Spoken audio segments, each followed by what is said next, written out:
Hello everyone, welcome back to the channel. और आज का हमारा टॉपिक है chapter 4 business services. Class 11th business studies हमने स्टार्ट किया है। 3 चैप्टर मैं आप लोगों को कंप्लीट करा चुकी हूं और 4th चैप्टर की भी एक वीडियो आपकी आ चुकी है, जिसके अंदर हमने बेसिकली बात की थी कि सर्विसेज का मीनिंग क्या है, डिफरेंस क्या है सर्विसेज और गुड्स के बीच में, और जो डिफरेंट टाइप्स की सर्विसेज है, बिजनेस सर्विसेज है, तो उसमें से हमने जो बैंकिंग सर्विस है उसको हम कर चुके हैं। तो अभी वैसे तो हम सभी को पता है कि जो बिजनेस सर्विसेज का मतलब क्या है, कि जब बिजनेस से अपने बिजनेस को ठीक है स्मूथ वे में रन करने के लिए, मैं अपना बिजनेस अच्छे से चलाना चाहती हूँ, तो उसके लिए मुझे कुछ सर्विसेज है उनका यूज करना पड़ता है। तो वही सर्विसेज बेसिकली क्या कहलाती है, बिजनेस सर्विसेज। जैसे कि इंश्योरेंस आपका, बैंकिंग आपका, वेयर हाउसिंग है, ट्रांसपोर्टेशन है, एडवर्टाइजिंग है, ये सब। लेकिन आपके सिलेबस के अंदर जो आपको बिजनेस सर्विसेज में बेसिकली करना है, बैंकिंग आपको करना है, इंश्योरेंस आपको करना है, ठीक है। और इसी के साथ ही आपको कम्युनिकेशन सर्विसेज भी थोड़ा बहुत आपको देख लेना, जिसके अंदर कि हम टेलीकॉम सर्विसेज है या फिर पोस्टल सर्विसेज है और आपका वेयर हाउसिंग है, इन सबको देख लेंगे।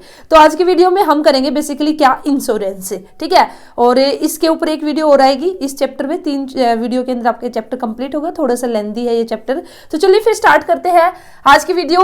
और आज हमारा टॉपिक है क्या, इंश्योरेंस से। तो इंश्योरेंस तो भाई आप सभी ने जरूर सुना होगा, मुझे नहीं लगता कोई भी ऐसा बच्चा होगा जिसने इंश्योरेंस वर्ड ना सुना हो, ठीक है। तो बेसिकली इंश्योरेंस है, इसका मतलब क्या है। तो देखिए, अगर हम बात करें यहाँ पे, अगर मैं लाइफ की बात करती हूँ तो हमारी लाइफ क्या है, अनसर्टेन है, ठीक है। Due to the uncertainty of the life हम क्या करते हैं, जो इंश्योरेंस है बेसिकली हम वो क्या करते हैं, इंश्योरेंस बोलते हैं ना। जैसे हम अपनी फैमिली में भी सुनते होंगे कि भी हाँ मैंने तो अपना लाइफ इंश्योरेंस कराया है। तो ये बेसिकली क्या है कि भी इन फ्यूचर अगर कोई भी दिक्कत हो, ठीक है, अगर बाई चांस कोई एक्सीडेंट हुआ या फिर अगर डेथ हुई, तो उस केस में हम क्या करा के रख लेते हैं, इंश्योरेंस हम करा लेते हैं, ताकि भी जो हमारी फैमिली है ना, ठीक है, वो उसको एक फाइनेंशियल हेल्प है वो मिल सके। तो कहीं ना कहीं जो रिस्क है फ्यूचर में, जो भी रिस्क है या जो लाइफ का रिस्क है, उससे बचने के लिए हम बेसिकली क्या करते हैं, इंश्योरेंस पॉलिसी हम वो लेते हैं। तो एक अच्छी सी डेफिनेशन अगर मैं कहूँ तो इंश्योरेंस है क्या आपका, इंश्योरेंस इज एग्रीमेंट और अ कॉन्ट्रैक्ट। बेसिकली इंश्योरेंस क्या है, आपका एक कॉन्ट्रैक्ट है, एक एग्रीमेंट है, अंडर विच, जिसके अंदर मीन्स जो ये कॉन्ट्रैक्ट और एग्रीमेंट है, इसमें हम क्या करते हैं, एक पार्टी एग्री होगी इन रिटर्न फॉर अ कंसिडरेशन। भी आपको उसके बदले में कुछ यहाँ पे पैसा देना पड़ेगा, consideration in return for a consideration to pay an agreed amount of a money to the another party to compensate a loss. तो इसमें बेसिकली हमारी देखिए 2 पार्टी होगी, ठीक है। एक पार्टी क्या होगी, एक पार्टी भी एग्री होगी, वो एग्री करेगी, वो कहेगी कि भाई ठीक है, अगर इन फ्यूचर आपको कोई भी लॉस हुआ तो उसको हम कंपनसेट करेंगे। एक पार्टी दूसरी पार्टी को क्या बोलती है कि भाई फ्यूचर में अगर आपको कोई भी लॉस हुआ ना, तो उस लॉस को हम कंपनसेट करेंगे। अब ऐसे ही तो कोई कंपनसेट नहीं करेगा ना, इसके बदले क्या करना पड़ेगा, जो दूसरी पार्टी है ना उसको कुछ ना कुछ कंपनसेट यहाँ पे करना पड़ेगा, कुछ ना कुछ यहाँ पे उसको रिटर्न, कुछ ना कुछ कंसिडरेशन का मतलब कुछ पैसा उसको देना पड़ेगा। तो उसके बदले में फिर जो पार्टी है वो एग्री हुई है कि भाई हम आपको कुछ अमाउंट है उसकी पेमेंट कर देंगे, कहीं ना कहीं जो आपका लॉस है उसको हम कंपनसेट कर देंगे। इसको हम बेसिकली क्या बोलते हैं, इसको हम बोलते हैं इंश्योरेंस। एक बार फिर से देख लीजिए, इंश्योरेंस इज अ कॉन्ट्रैक्ट है, एक एग्रीमेंट है, जिसमें एक पार्टी एग्री करती है इन return for the consideration. In return for the consideration का मतलब क्या है कि भाई दूसरी पार्टी है ना जिसके लॉस को हम कंपनसेट करेंगे, उससे हम इसके बदले में कुछ ना कुछ हम लेंगे, भाई कुछ ना कुछ पैसा वो भी देगा, to pay an agreed amount. फिर हम उसको एक एग्री अमाउंट है वो पे कर देंगे, ठीक है, agree amount of money another party को टू कंपनसेट अ लॉस, और इस तरह से उसका लॉस है उसको हम कंपनसेट कर देंगे। तो बेसिकली यहाँ पे देखिए, यहाँ पे 2 पार्टी हमारी निकल के आएगी। एक तो होगा हमारा इंश्योर्ड, एक होगा हमारा इंश्योरर। इंश्योर्ड कौन होगा, the person whose risk is insured. भी जिसने इंश्योरेंस लिया है, जिसने अपना रिस्क इंश्योर्ड किया, उसको हम क्या कहेंगे, इंश्योर्ड। जैसे मैंने अपना लाइफ इंश्योरेंस कराया है, ठीक है, तो अब जो मेरा रिस्क है वो इंश्योर्ड हो चुका। भी मुझे इन फ्यूचर कोई भी लॉस हुआ तो भी मैं कंपनसेट हो जाऊंगी, तो मैं क्या कहलाऊंगी, इंश्योर्ड। अब दूसरी पार्टी है, ठीक है, आप दूसरी पार्टी हो, आपने मेरा इंश्योरेंस करा, तो आप क्या कहलाओगे, insurer. The firm which insure the risk of loss. भाई आपके और मेरे बीच में एग्रीमेंट हुआ है, ठीक है, मैंने अपना लाइफ इंश्योरेंस कराया, तो मैं क्या कहलाऊंगी, इंश्योर्ड। आपने मेरा इंश्योरेंस किया है, आपने मुझे कहा है कि भाई अगर लॉस होगा, ठीक है, जो भी लॉस होगा उसका जो भी रिस्क है, जो भी लॉस होगा उसको हम कंपनसेट करेंगे, तो आप क्या कहलाओगे, इंश्योरर। तो वह फर्म, भाई वह कंपनी, वह फर्म जो इंश्योरेंस करेगी कहीं ना कहीं, ठीक है, जो लॉस है उसको कंपनसेट करेगी, वो इंश्योरर कहलाएगी। और जिस पर्सन का रिस्क हमने भी इंश्योर्ड किया है, ठीक है, वो क्या कहलाएगा, इंश्योर्ड।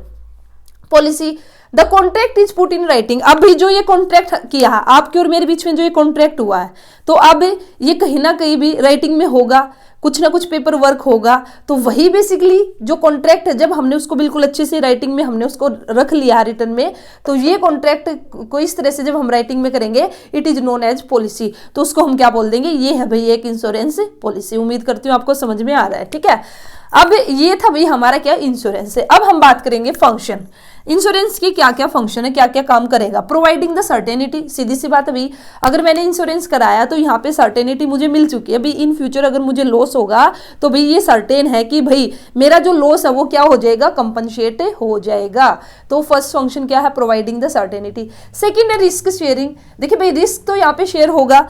अगर मैं अपना इंश्योरेंस नहीं कराती तो कहीं ना कहीं कल को अगर कुछ भी लॉस हुआ तो उसका सारा का रिस्क, जो सारा का सारा जो लॉस है उसका बर्डन है वो किसके ऊपर आएगा, या जो भी रिस्क है वो किसके ऊपर रहेगा, मेरे ऊपर। लेकिन अगर मैंने अपना इंश्योरेंस करा लिया है तो अब जो मेरा रिस्क है वो क्या हो चुका है, शेयर हो चुका है। अब जो इंश्योरेंस कंपनी है उससे मुझे कुछ ना कुछ पैसा मिलेगा। तो इस तरह से यहाँ पे बेसिकली क्या होगी, रिस्क शेयरिंग होगी। Capital formation, assist in the capital formation, यहाँ पे इसको आप पूरा लिख सकते हो कि भी कैपिटल, जो इंश्योरेंस है ना वो बेसिकली क्या करता है, जो कैपिटल फॉर्मेशन है उसमें हेल्प करेगा। कैसे, जो इंश्योरेंस कंपनी है, जो इंश्योरेंस करती है, उनके पास इतना सारा पैसा इकट्ठा हो जाएगा। वैसे थोड़ी ना वे पैसा अपने पास रखेंगी, ठीक है, कि भी बस उनको रखे रहेंगी, उसका कहीं पे यूज नहीं करेगी, जी नहीं। तो इंश्योरेंस कंपनी बेसिकली क्या करेगी, जो भी वो इंश्योरेंस से जो भी पैसा आया है उसको इन्वेस्ट करेगी कहीं ना कहीं आगे, ठीक है, अदर कंपनीज में इन्वेस्ट करेगी। जो हमारा देश है उसके इंफ्रास्ट्रक्चर में, इकोनॉमिक डेवलपमेंट कहीं ना कहीं होगा। तो इस तरह से बेसिकली यहाँ पे इंश्योरेंस हेल्प करता है किसमें, कैपिटल फॉर्मेशन में। प्रोटेक्शन, देखिए मिलते जुलते ये सारे है। प्रोटेक्शन का मतलब क्या है कि भाई हाँ हमें एक प्रोटेक्शन मिल चुका है, अब भी मैं सेफ हूँ। अगर मैंने इंश्योरेंस करा लिया, मैंने अपना कराया, अपना नहीं, अगर मैंने अपनी किसी प्रॉपर्टी का इंश्योरेंस कराया, ठीक है, मैंने अपनी मेरी गाड़ी है, ठीक है, कार है, मैंने कार का इंश्योरेंस करा लिया, तो अब मुझे एक प्रोटेक्शन मिल चुका है कि भी कल को गाड़ी को अगर कुछ हुआ तो ये नहीं है कि भी मैं बिल्कुल ऐसे ही लॉस में चली जाऊंगी, जी नहीं, मुझे पता है अगर कल को मेरी गाड़ी को कुछ हुआ तो मुझे कुछ ना कुछ पैसा मिल जाएगा, और जितना नुकसान हुआ मोस्टली उतना पैसा मुझे मिल जाएगा। तो कहीं ना कहीं इंश्योरेंस है वो क्या करता है, एक प्रोटेक्शन प्रोवाइड करता है। तो ये बेसिकली क्या होंगे आपके फंक्शन। उसके बाद हम करेंगे principle of the insurance. Most important, ये जरूर करके जाना, आपको अपने पेपर के अंदर जरूर से जरूर देखने को मिलेगा, क्या प्रिंसिपल ऑफ इंश्योरेंस। तो इंश्योरेंस के क्या क्या प्रिंसिपल है। फर्स्ट प्रिंसिपल आपका अटमोस्ट गुड फेथ, ठीक है, या फिर हम इसको बोलते हैं कॉन्ट्रैक्ट ऑफ उबरमेई फिदाई, ठीक है। तो भाई ये क्या है, इसका मतलब ही ये है उबरमेई फिदाई का कि आपका एटमोस्ट गुड फेथ, कि भी जो आपने इंश्योरेंस कराया ना वो एक भरोसे पर, एक विश्वास पे होना चाहिए। ऐसा नहीं है कि भी कुछ बातें आप छिपा लो, या कुछ जो अभी मैंने ये यहाँ पे इंश्योरर की बात करी थी, तो यहाँ पे इन दोनों को यहाँ पे एक एटमोस्ट गुड फेथ यहाँ पे दिखाना है, एक यहाँ पे एक भरोसे पर, एक विश्वास पे आपका ये इंश्योरेंस है। ये नहीं कि भी आप कुछ बात छिपा लो, ठीक है, आपको कोई भी बात नहीं छिपानी है, ना ही तो इंश्योरर को छिपानी है, ना ही इंश्योर्ड को। इंश्योरर को भी जो भी टर्म्स एंड कंडीशन है इंश्योरेंस के अंदर, जो भी टर्म्स एंड कंडीशन है वो सारी की सारी अच्छे से क्लियरली बता देनी है। और इसी तरह से वह पर्सन जो अपना इंश्योरेंस कराने जा रहा है या अपनी प्रॉपर्टी का इंश्योरेंस कराने जा रहा है उसको भी उसके रिगार्डिंग सारी की सारी इंफॉर्मेशन देनी है। फॉर एग्जाम्पल, अब एक पर्सन है, हार्ट का पेशेंट है, ठीक है, उसने लाइफ इंश्योरेंस ले लिया, उसको ऑलरेडी पहले से ही जो 1 या 2 बार हार्ट अटैक आ चुका है, ठीक है, लेकिन उसने ये बात छिपा ली, कंपनी को उसने ये बात नहीं बताई, या मैं कोई इंश्योरर को ये बात नहीं बताई, तो कहीं ना कहीं उसने जो ये आपका एटमोस्ट गुड फेथ प्रिंसिपल है इसको तोड़ दिया है। तो ऐसा आपको नहीं करना है, ठीक है। तो ये है हमारा फर्स्ट प्रिंसिपल। सेकंड है हमारा क्या, इंश्योरेबल इंटरेस्ट। तो भाई इंश्योरेबल इंटरेस्ट का मतलब क्या है कि भाई आप जिस भी प्रॉपर्टी का, आपके कोई भी सामान है, ठीक है, जिसका भी आप इंश्योरेंस कराओगे उसमें आपका एक इंश्योरेबल इंटरेस्ट होना चाहिए। इंश्योरेबल इंटरेस्ट का मतलब क्या कि भाई अगर वो चीज़ है तो उसके होने से आपको फायदा है, उसके ना होने से आपको लॉस नहीं है, ठीक है। तो ये होना चाहिए आपका इंश्योरेबल। ये कैसे भाई, अगर मैं जो मेरा पड़ोसी है ना उसकी गाड़ी का मैंने इंश्योरेंस करा दिया तो क्या उसमें मेरा इंश्योरेबल इंटरेस्ट है, जी नहीं, ठीक है। अगर जो पड़ोसी है उसकी गाड़ी का अगर मैं इंश्योरेंस कराऊंगी, कल को उसकी गाड़ी को अगर कुछ हो जाए तो मेरा थोड़ी ना लॉस होगा, नहीं ना। तो मैंने क्या बताया, इंश्योरेबल इंटरेस्ट का मतलब है कि भी उस चीज़ के होने से आपको फायदा है, ठीक है, तो आपका उसमें एक इंटरेस्ट होना चाहिए। अच्छा, मैं अपनी फैमिली मेंबर का ही तो इंश्योरेंस कराऊंगी ना, ऐसा थोड़ी ना कि मैं पड़ोसियों का इंश्योरेंस है वो करा दूंगी, जी नहीं। तो ये क्या है, बेसिकली आपका इंश्योरेबल इंटरेस्ट है। नेक्स्ट आपका थर्ड प्रिंसिपल इंडेमनिटी। इंडेमनिटी को अगर मैं हिंदी में कहूँ तो क्षतिपूर्ति, ठीक है। तो इंडेमनिटी का मतलब क्या है कि भाई जो भी आपका लॉस हुआ है ना, ठीक है, जितना भी आपका लॉस हुआ है यहाँ पे वो इंडेमनीफाई आपका कर दिया जाएगा। जितने का आपको नुकसान हुआ है, जितने का भी लॉस हुआ है उतना आपको मिल जाएगा। लेकिन अगर मैं बात करती हूँ, या कहने का मतलब क्या है, इंडेमनिटी का मतलब क्या है कि भाई लॉस होने से पहले आप जिस पोजीशन में थे आपको उसी पोजीशन में ला दिया जाएगा। ये प्रिंसिपल बोलता है क्या, इंडेमनिटी का। कैसे, 4 लाख मैंने अपना प्रॉपर्टी है मेरी, ठीक है, चलिए गाड़ी ले लेते हैं, कार का मैंने इंश्योरेंस कराया, और कार का इंश्योरेंस कराने से पहले जैसे मान के चलते उसकी वैल्यू 4 लाख थी, ठीक है। तो भी डैमेज हो गई मेरी कार, जिस वजह से ना 2 लाख का मुझे नुकसान हो गया। तो अब मुझे जो इंश्योरेंस कंपनी होगी ना वो 2 लाख ही देगी, ये नहीं कि मुझे ज्यादा देगी। जितना मुझे नुकसान हुआ है उतने की भरपाई करेगी। मीन्स लॉस होने से पहले जिस मैं कंडीशन में थे मुझे उसी कंडीशन में लाके वे छोड़ देंगे, तो उसको हम बोलेंगे इंडेमनिटी। तो आपका जो इंडेमनिटी का जो प्रिंसिपल है इंश्योरेंस का, ये आपका लाइफ इंश्योरेंस है उस पर आपका अप्लाई नहीं होगा, ठीक है। क्यों नहीं होगा, क्योंकि देखिए अगर किसी पर्सन है उसकी डेथ अगर होगी तो भी उसको तो हम फिर वापस से नहीं ला सकते ना। अगर एक फैमिली है, ठीक है, अगर उसमें 4 मेंबर है, 4 मेंबर में से अगर किसी की डेथ होगी तो भी क्या हम फिर से उसको 4 मेंबर उनको कर सकते हैं, जी नहीं, फिर तो वे 3 ही रह जाएंगे। तो कहीं ना कहीं लॉस होने से पहले की जिस स्थिति में वे थे हम उसको सेम कंडीशन में नहीं ला सकते, ठीक है। तो इसलिए हम इसको बोलते हैं इंडेमनिटी। या फिर हम बोल भी सकते हैं कि भी एक जो मनुष्य है, ठीक है, ह्यूमन बीइंग है, पर्सन है, उसकी जो वैल्यू है, उसकी लाइफ की वैल्यू है, उसकी कीमत हम नहीं निकाल सकते कि भी 1 करोड़ हम दे देंगे, 2 करोड़ दे देंगे, क्योंकि उस पर्सन को तो हम वापस नहीं ला सकते ना, चाहे पैसा कितना ही मिल जाए। तो बेसिकली जो आपका इंडेमनिटी का जो आपका प्रिंसिपल है, इट डज नॉट फॉलो, ठीक है, ये हमारा जो लाइफ इंश्योरेंस है वहां पे आपका अप्लाई नहीं होगा। बाकी का आपका फायर इंश्योरेंस, आपका मैराइन इंश्योरेंस है, वहां पे आपका ये एप्लीकेबल है, ठीक है। नेक्स्ट आपका प्रोक्सीमेट कोज। प्रोक्सीमेट कोज का मतलब क्या है कि भी पॉलिसी के अंदर जो कोज आपने दिया है, जो रीजन आपने दिया है, तो उसकी वजह से अगर आपको लॉस हुआ है तो ही आपको यहाँ पे कंपनसेट किया जाएगा, ठीक है। तो जैसे कि कई बार क्या होता है कि भी जो लॉस हमें हुआ है वो कई रीजन्स है, कई वजह से हो सकता है, तो वहां पे फिर हमें फाइंड आउट करना पड़ेगा कि भी मेन डोमिनेट रीजन हमारा कौन सा, डोमिनेट कोज हमारा कौन सा जिसकी वजह से हमारा लॉस हुआ। अगर वो हमारा पॉलिसी के अंदर मेंशन है तो ठीक है, अदरवाइज ऐसा अगर पॉलिसी के अंदर मेंशन नहीं है तो फिर शायद आपका कंपनसेट, आपके लॉस को कंपनसेट नहीं किया जाएगा, ठीक है। जैसे कि फॉर एग्जाम्पल आपने जो इंश्योरेंस है वो आपने फायर इंश्योरेंस आपने कराया था कि भी आग लगने से अगर सामान को क्षतिपूर्ति, यहाँ पे कुछ भी नुकसान हुआ तो भी आपको इंडेमनीफाई किया जाएगा। बट यहाँ पे क्या हुआ, भी आग तो लगी नहीं, चोरी हुई है, ठीक है, चोरी की वजह से आपका अगर ऐसा हुआ है तो फिर ये कोज आपका थेफ्ट वाला कोज है जो आपका गिवन नहीं है, या फिर चोरी हुई उस वजह से कोई दिक्कत हुई, मतलब कि आग लग गई, तो यहाँ पे मेन जो कोज था वो चोरी की वजह से है, तो इस वजह से अब आपका वो पॉलिसी के अंदर स्टेटेड नहीं है वो कोज, तो दैट्स वाई आपको फिर यहाँ पे कंपनसेट नहीं किया जाएगा, ठीक है। उसके बाद आपका सेब्रोगेशन। सेब्रोगेशन प्रिंसिपल बेसिकली क्या बोलता है कि भाई ये बोलता है कि भाई अगर आपने एक बार इंश्योरेंस कंपनी से आपने क्लेम ले लिया ना, तो अब आपकी जो प्रॉपर्टी है ना वो अब कौन ले लेगी, कंपनी ले लेगी, ठीक है। अब ऐसा नहीं है कि भाई आप कंपनी से भी क्लेम ले लो और फिर आपका जो बच्चा कुछ जो आपका सामान है, जो प्रॉपर्टी है, उसको बेच के भी आप फिर अपना प्रॉफिट है उसको कर लो, आप ऐसा नहीं कर सकते, ये बोलता है आपका सेब्रोगेशन। फॉर एग्जाम्पल गाड़ी है, गाड़ी को आग लगी, ठीक है, आपने उसका इंश्योरेंस कराया था, अब आपको इंश्योरेंस कंपनी 4 लाख रुपए दे दिए, लेकिन अब वो गाड़ी को आग लगने के बाद भी जो भी बची हुई है गाड़ी, ठीक है, डैमेज जो गाड़ी बची हुई है, अब आपने जाके उसको मार्केट में बेच दिया। अब मार्केट में बेच दिया तो वहां से भी आपको 50,000 रुपए मिल गए, तो आप ऐसा नहीं कर सकते। इंश्योरेंस कंपनी आपको 4 लाख रुपए देगी और गाड़ी जैसी भी है, जिस भी कंडीशन में है, उस गाड़ी को लेके जाएगी और अब उस गाड़ी को बेचने से जो भी पैसा मिलेगा वो इंश्योरेंस कंपनी को मिलेगा। तो ये बेसिकली क्या बोलता है, सेब्रोगेशन प्रिंसिपल। कॉन्ट्रीब्यूशन प्रिंसिपल नेक्स्ट, ये क्या बोलता है, कॉन्ट्रीब्यूशन, कॉन्ट्रीब्यूट करना, कि भाई अगर आपने आपने आपकी एक प्रॉपर्टी है, ठीक है, आपने उसका इंश्योरेंस आपने करा लिया, आपने क्या किया, 2-3 कंपनी से आपने इंश्योरेंस करा लिया, अब आपकी जो प्रॉपर्टी है, ठीक है, उसको नुकसान हुआ।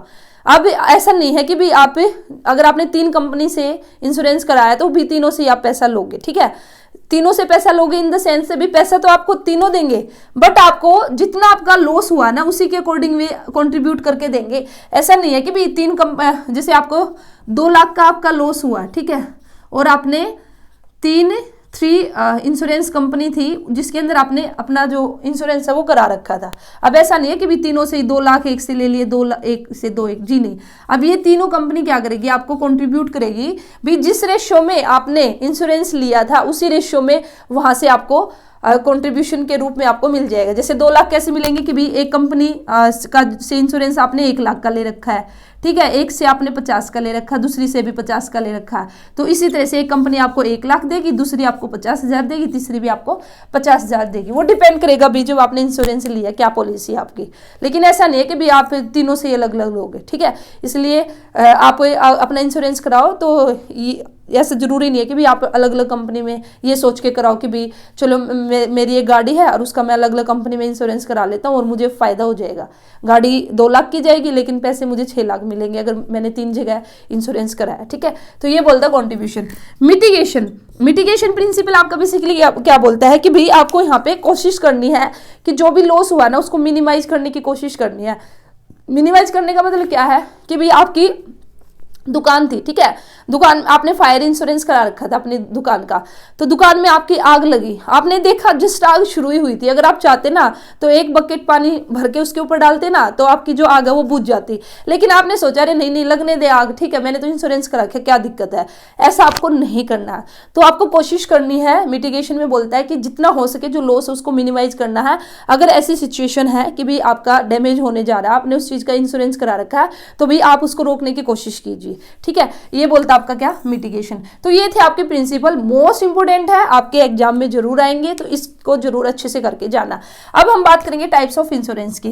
तो भाई आपके अलग अलग टाइप के इंश्योरेंस है, जैसे लाइफ इंश्योरेंस है, फायर इंश्योरेंस है, मैराइन इंश्योरेंस है, ठीक है, हेल्थ इंश्योरेंस भी आप करा सकते हो। तो इस तरह से आपका व्हीकल इंश्योरेंस आप करा सकते हो। तो मेन हम यहाँ पे बात करेंगे लाइफ इंश्योरेंस, फायर इंश्योरेंस और मैराइन इंश्योरेंस, ठीक है। तो अब देखिए लाइफ इंश्योरेंस मैंने बताई दी आपको, जब हम अपनी लाइफ को लेकर, ठीक है, जब हमें ये है क्योंकि हमारी लाइफ है वो क्या अनसर्टेन है, ठीक है, अनसर्टेनिटी है, भी डेथ भी हो सकती है किसी भी टाइम, कुछ भी हो सकता है, एक्सीडेंट हो सकता है, कोई भी बीमारी लग सकती है जिसकी वजह से हमारी लाइफ है उस पर खतरा हो सकता है। तो इस वजह से हम क्या करते हैं, हम कई बार इंश्योरेंस करा लेते हैं अपना खुद का, ताकि बाद में हमारे जाने के बाद हमारी जो फैमिली है, फैमिली को कोई दिक्कत ना आए, उनको एक फाइनेंशियल हेल्प मिल सके। तो उसी को हम बेसिकली क्या बोलते हैं, लाइफ इंश्योरेंस हम बोलते हैं। तो आपके डिफरेंट टाइप्स है लाइफ इंश्योरेंस की।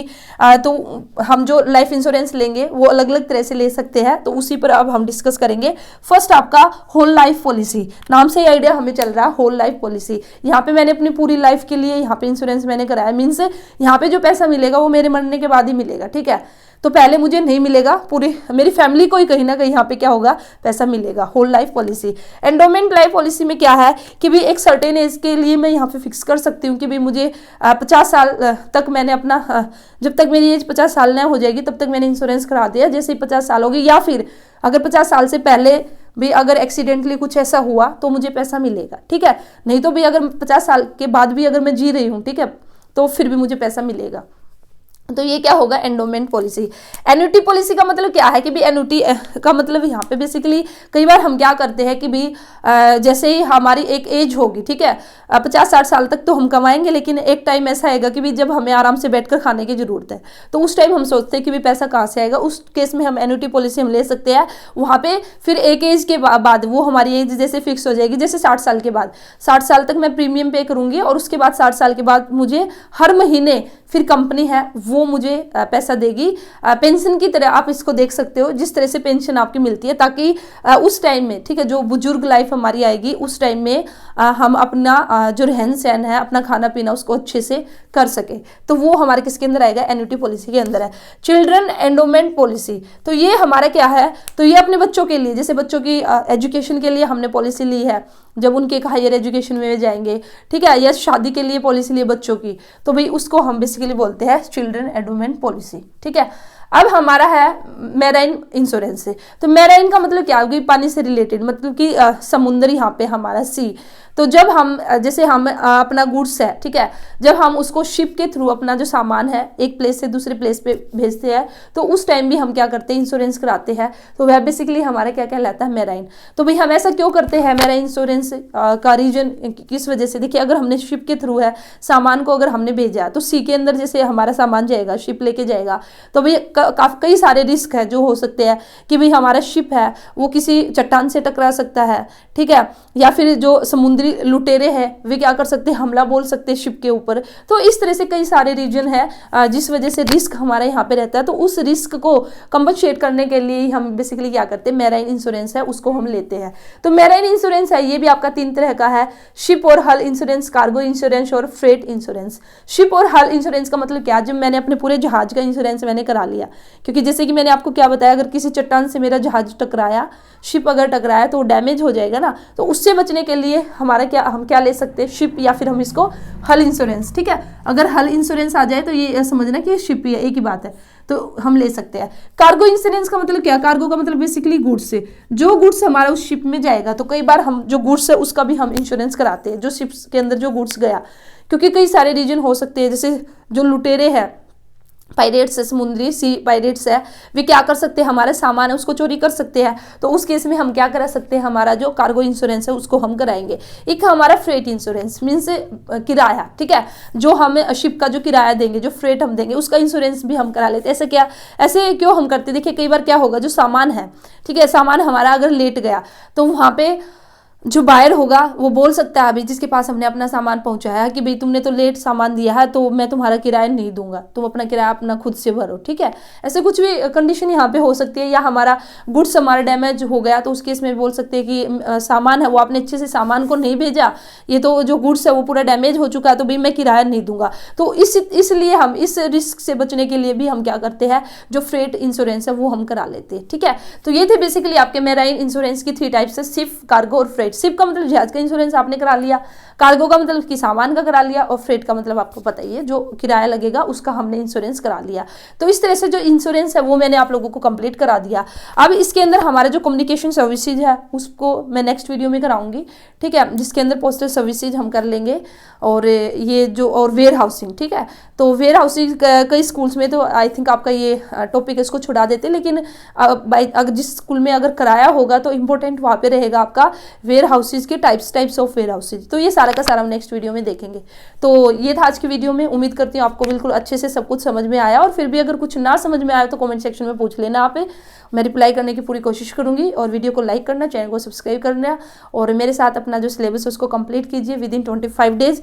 10th Feb तक हम अपना बिजनेस स्टडीज का सिलेबस है इसको कंप्लीट करा देंगे। और मैंने आप लोगों से पूछा था कि भी अगर आपको अकाउंट्स का भी चाहिए तो उसके लिए मुझे कमेंट सेक्शन में बता देना। तो आप लोगों के ज़्यादा रिप्लाई नहीं है, ठीक है, तो जितना ज़्यादा क्वांटिटी रहेगी, अगर ज़्यादा से ज़्यादा कमेंट्स आएंगे तो जरूर हम 10 आपका जो अकाउंट्स का सिलेबस है ना उसको भी मैं 20 दिन के अंदर कंप्लीट करा दूंगी, लेकिन आप मुझे कमेंट सेक्शन में जरूर बताना। तो चलिए फिर मिलते हैं नेक्स्ट वीडियो में। Thank you.